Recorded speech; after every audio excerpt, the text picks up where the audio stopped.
Bonjour à tous et bienvenue à une autre émission d'Objectif. Aujourd'hui, je reçois Mme Marissa Fortin.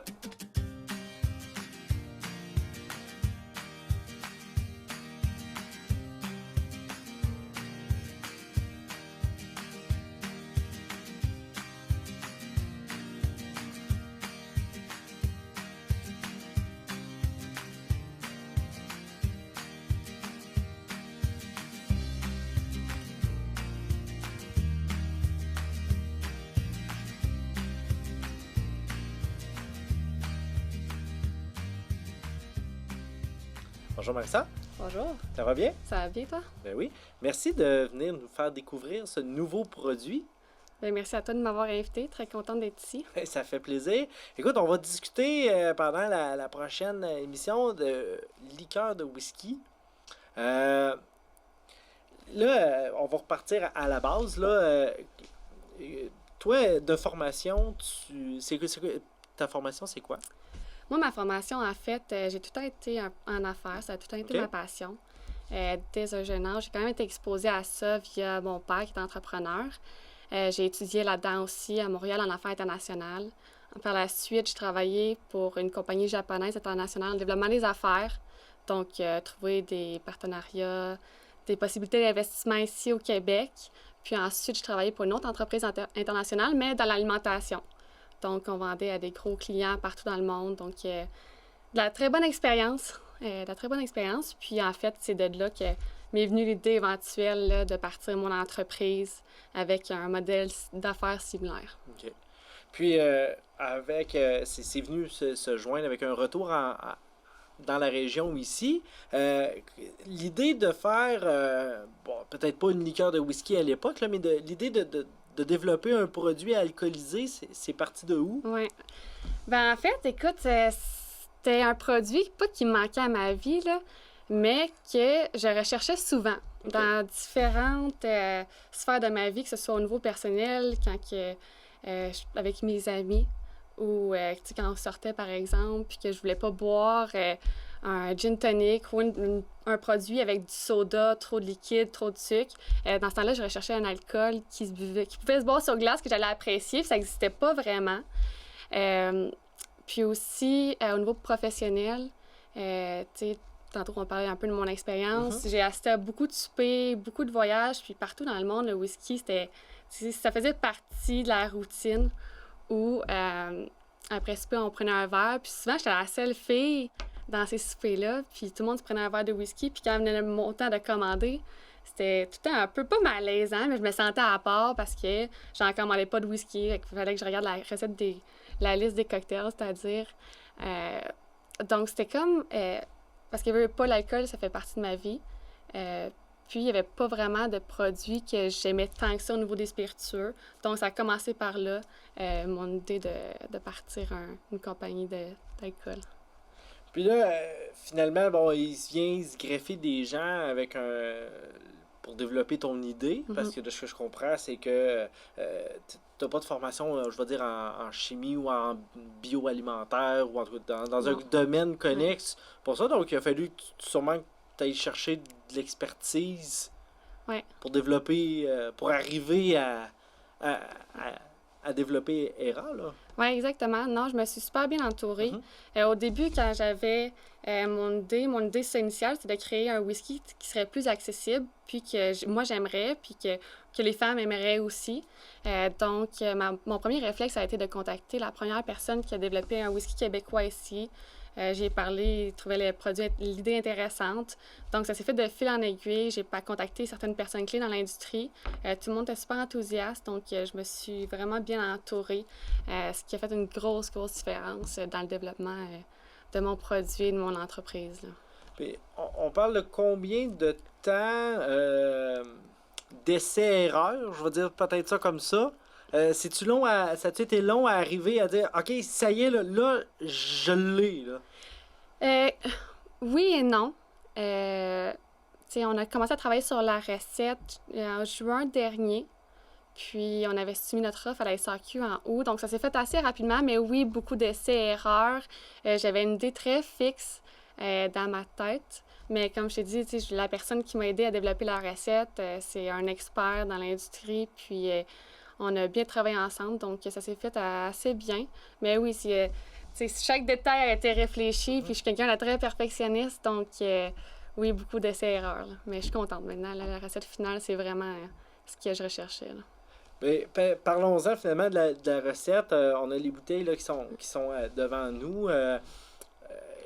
Présente-nous ça, là, ce produit-là. Là. Oui, ben en fait, c'est ça, Era liqueur de whisky. C'est fait à base de whisky canadien 6 ans.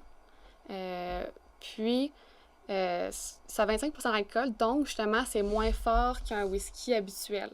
Quand tu y goûtes, contrairement à pas mal tous les whiskies qui sont sur le marché, tu n'as pas la saveur vraiment prédominante de l'alcool. On retrouve des notes de figue, d'amande, cacao. C'est pas très sucré. Le sucre qui est utilisé dedans en petite quantité, c'est du sirop d'érable. Puis on n'a pas eu le choix de faire ça justement pour couper un peu le goût de l'alcool. Donc non, c'est ça. Puis ça se boit bien. C'est assez polyvalent comme alcool. Ça se boit bien sur glace, pur ou en cocktail. Donc, assez polyvalent, finalement, pour être dans plusieurs occasions. C'était aussi ça que tu cherchais. Là. Exactement. Puis ça, c'est une question que je reçois souvent. Tu sais, quand est-ce qu'on devrait boire Era liqueur délicate de whisky? Ma réponse, c'est honnêtement, ça dépend. C'est justement à cause de sa délicatesse. Ça peut se boire de différentes façons, que ce soit en digestif, en cocktail, en Era tonique en fin d'après-midi. Tu sais, c'est vraiment très polyvalent. Il n'y a pas un moment idéal. Puis c'est un produit qui permet d'être créatif justement pour la création de cocktails et de manière de le servir en général. Donc, c'est un coup qu'on l'a apprécié. Finalement, on peut essayer de le modifier pour diverses occasions. Oui, exactement. Okay. Exactement. Si on parle de la production, là, parce que là, ça a quand même été assez rapide. On parlait de juin. Finalement, on a soumis le produit à la SAQ au mois d'août. Du whisky, il y a quand même un vieillissement qui est là.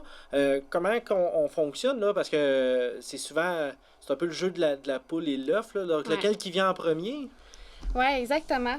En fait, moi, pour ce produit-là, j'achète le whisky, j'achète les composantes, puis j'assemble selon une recette très spécifique. Pour moi, c'est la manière de rentrer dans l'industrie sans avoir à investir énormément d'argent et de temps, parce que, tu sais, pour faire du whisky, ça prend des installations, ça prend de l'expertise, ça prend du temps, puis pour être considéré comme un whisky ici au Québec, ça doit vieillir au moins 3 ans. Donc, pour moi, j'avais pas les ressources ni le temps de faire ça. Donc, pour ce premier produit-là, c'est ça, j'ai acheté les composantes, dont le whisky. C'est tous des ingrédients locaux, naturels. J'assemble ça d'une façon très spécifique, puis je l'embouteille ici au Québec. Mais mon rêve, éventuellement, ce serait d'avoir ma propre distillerie. Donc, sur le territoire ici, là, de la MRC. Oui, maintenant que je suis rendue ici, là, je dois avouer que j'aime beaucoup ma vie ici, la qualité de vie. Puis j'aimerais ça rester dans la région, puis construire ma distillerie ici, si la vie me le permet. Là. La production, ce que je voulais en venir aussi, c'est ça veut dire que des ruptures de stock, techniquement parlant, il ne devrait pas en avoir, étant donné que tu es capable de répondre à la demande. Oui, exactement. Ça, c'était...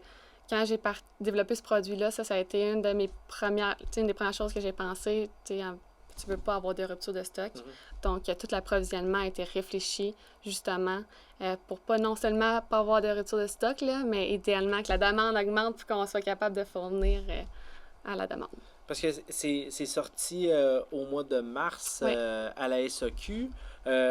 C'est comment faire affaire avec la SAQ? Ça doit être assez spécial parce que dans le fond, tu as un client. Oui, exactement. J'ai un client. Tu sais comment que ça fonctionne? C'est que la maison mère, la SAQ, c'est avec eux que tu fais les démarches initiales pour la commercialisation du produit, qui font les tests, puis qui acceptent. Puis c'est eux qui vont commander de moi. Mais par contre, ensuite, il faut que tu parles avec chaque succursale. Au Québec, il y a environ 400 succursales à SAQ. Donc, après ça, c'est chaque succursale qui doit commander de la maison mère.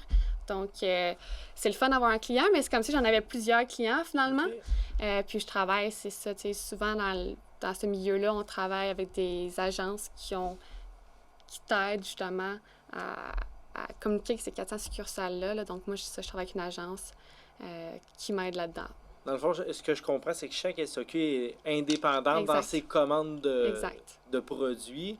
Donc, un coup que la maison mère est séduite, puis elle dit « Parfait, oui, je vais en avoir dans mon entrepôt », il faut maintenant que tu séduises les 400 autres pour dire qu'ils vont aller en chercher. Exact. Donc, c'est pas facile à faire, surtout pour un nouveau produit. Puis surtout que là, en pandémie, c'est un défi additionnel pour moi parce que en temps normal, on ferait le tour mon agent, on ferait le tour des SAQ, on ferait goûter aux conseillers à la SAQ, au directeur de la SAQ, aux gens, pour qu'ils goûtent puis qu'ils aient confiance d'acheter le produit puis de le vendre à leurs clients. Mais en ce moment, à cause de la pandémie, on peut pas faire ça. Donc, en ce moment, c'est vendre un produit que les gens dans la SAQ n'ont pas encore goûté ou que exactement, donc c'est plus difficile pour l'instant, mais à date, je peux pas me plaindre, ça se passe super bien, puis j'ai eu beaucoup de support de la SAQ, puis non, tout se passe très bien avec la SAQ jusqu'à présent. Puis, y a-tu... en fait, j'imagine que la commande minimum doit être quand même assez élevée au départ, là. Ça varie vraiment d'un produit à l'autre. Nous autres, on a quand même, surprenamment, eu une bonne première commande, donc ça, c'était positif. Mais ça varie vraiment d'un produit à l'autre. Est-ce que ça a été un défi aussi de prendre la recette, je dirais, en mode échantillon? Donc, en mode, oui, parfait, bon, ma recette est correcte. Puis de la transférer en production? Là? Ça s'est bien fait. C'est sûr que quand je faisais juste produire des échantillons, j'étais contente, ça se passait bien. Mais là, quand j'ai mis mes 3000 premiers litres dans la cuve, là, je suis comme, OK, là, c'est vrai, là, mais c'est ça le produit final. C'est vrai. Puis c'est rendu... C'est plus juste une idée, là, c'est un produit. Mm-hmm. Mais donc, ça, c'était mon petit stress interne. Là, mais non, ça s'est bien passé. C'est facile à répliquer. Comme je te dis, je suis vraiment bien entourée par des gens qui savent ce qu'ils font. Là, donc, ça facilite ma vie un petit peu. C'est bien. J'aimerais ça qu'on prenne attention sur le logo. Ça a été un autre projet. C'était un vœu aussi, cette image de marque-là. Vraiment. Parle-nous-en donc en détail. Oui, l'image de marque, on a tellement travaillé fort. Moi, je voulais créer quelque chose qui était simple, élégant, qui allait rendre un produit comme le whisky, qui a historiquement été surtout associé aux hommes, plus féminin, sans le rendre trop féminin. Tu sais, je veux rendre le whisky finalement accessible à tous. Donc, ça a été vraiment réfléchi de comment accomplir ça. Puis, je pense qu'on a bien réussi. Comme vous pouvez voir, c'est vraiment simple. J'ai travaillé avec une artiste que j'adore beaucoup. Elle s'appelle Lisa Jordan, pour qu'elle a créé l'œuvre ici qui représente les notes de goût, puis l'art abstrait qui représente la libre expression, la créativité, toutes des valeurs qu'en tant qu'entreprise, je prône. Donc, oui, non, c'est ça. Puis on veut rester dans l'élégance, la simplicité, puis le côté féminin, masculin, oui. Donc, c'est une première d'une série? Oui. C'est ce que je comprends? Oui, c'est la première d'une série. OK. Sûrement, le but, c'est de créer un offre d'ERA spiritueux, d'avoir plusieurs types de produits. Ma question, c'est, on peut-tu aller... tantôt, tu parlais, là, un jour, tu aimerais ça avoir ta distillerie. Est-ce qu'on attend d'avoir notre distillerie pour avoir un deuxième produit? Non, le deuxième produit est déjà en développement, en fait. Si tout va bien, il va être... J'aimerais ça qu'il soit disponible à la SAQ pour le temps des fêtes 2021, donc le prochain temps des fêtes. Non, tu sais, c'est la distillerie. C'est un projet qui est très coûteux, évidemment. Tu sais, ça me prend... il semble que j'ai besoin d'avoir les reins un peu plus solides pour pouvoir entreprendre ce rêve-là. Donc non, la manière de fonctionner pour le deuxième produit va être similaire. Puis, tu sais, pour ce qui est des produits ERA spiritueux, moi, mon but, c'est de réinventer des grands classiques, mais les adapter aux besoins changeants de la société. Tu sais, comme par exemple, avec ERA liqueur délicate de whisky, j'ai développé un produit qui est, le whisky qui est absolument plus masculin. Je l'ai rendu plus accessible, plus féminin. Aussi, j'ai passé de 40% à 25%, parce qu'en ce moment, il y a une grosse tendance dans le marché où les gens veulent boire un peu moins, font plus attention à leur santé. Donc, c'est un peu dans cet esprit-là où je veux vraiment, réinventer des produits qu'on connaît tous, puis les adapter pour satisfaire justement les besoins changeants de chacun. Là. Et tu parlais de réinventer les classiques.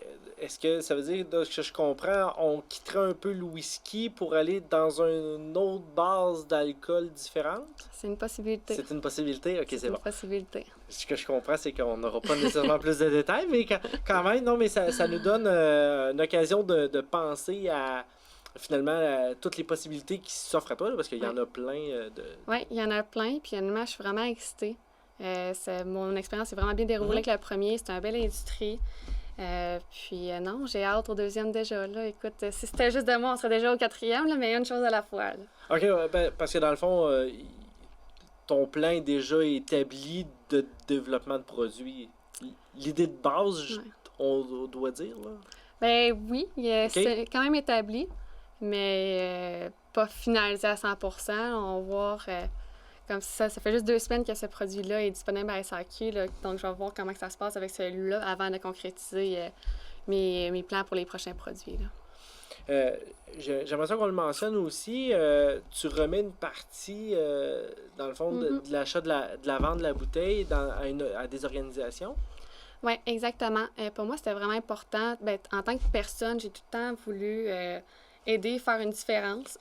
Puis c'est une des raisons, en fait, pourquoi j'ai parti une entreprise. Parce que, oui, moi, je peux faire du bénévolat, des voyages humanitaires. Puis ça, c'est super, là, ça l'aide, mais en étant quelqu'un d'un peu rêveuse, je sais pas, j'aimerais ça faire une plus grande différence. Puis pour faire ça, ça prend quand même des ressources. Puis quand tu pars une entreprise, je pense que ça peut, si ça fonctionne bien, te donner accès à plus de ressources. Donc ça, c'est une des raisons pourquoi je voulais avoir mon entreprise. Puis en plus, dans l'industrie de l'alcool, on l'a vu surtout pendant la pandémie, l'alcool, c'est considéré comme un bien essentiel. Puis c'est tellement une grosse industrie. Puis c'est des produits que les gens consomment à tous les jours. Donc pourquoi pas faire quelque chose de bien avec ça? Puis souvent, l'alcool, il y a des connotations négatives. Puis je suis d'accord, c'est pas... c'est vrai, l'alcool peut avoir des impacts négatifs si pas consommé adéquatement. Mais je veux utiliser ce produit-là pour faire quelque chose de bien. Donc oui, pour ce produit-là, j'ai décidé de verser 1% des ventes à des organismes qui vont aider les femmes dans le besoin.